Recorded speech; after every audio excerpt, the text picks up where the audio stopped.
Hi, I'm Seth Rosenberg at the Seattle Litigation Group. I am here to talk about filing a charge of discrimination with the EEOC. The Federal Equal Employment and Opportunity Commission can be a resource for employees facing discrimination in the workplace.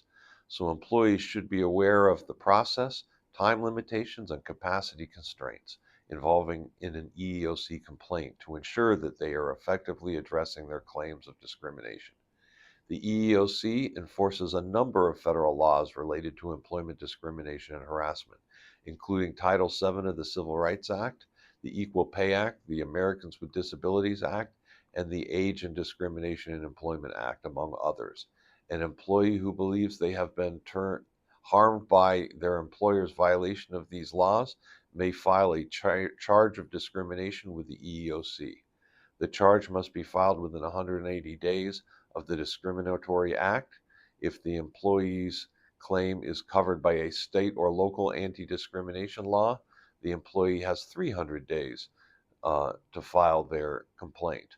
Although these time constraints often have no bearing on an employee's state law claims, employees should be aware of the EEOC's filing deadlines, as an employee must file a charge with the EEOC and receive a notice of right to sue letter before they are able to file a lawsuit in federal court on federal law claims of discrimination, with few exceptions.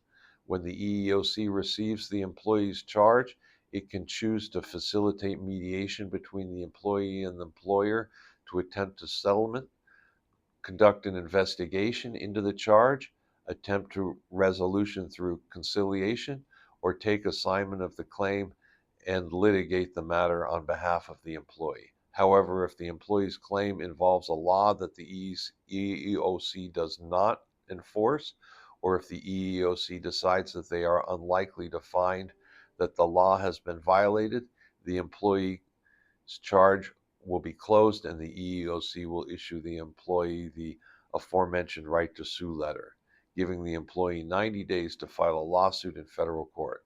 Therefore, although the EEOC can be a helpful resource for some, there is no guarantee that it will be able to facilitate a resolution for all of the charges it receives.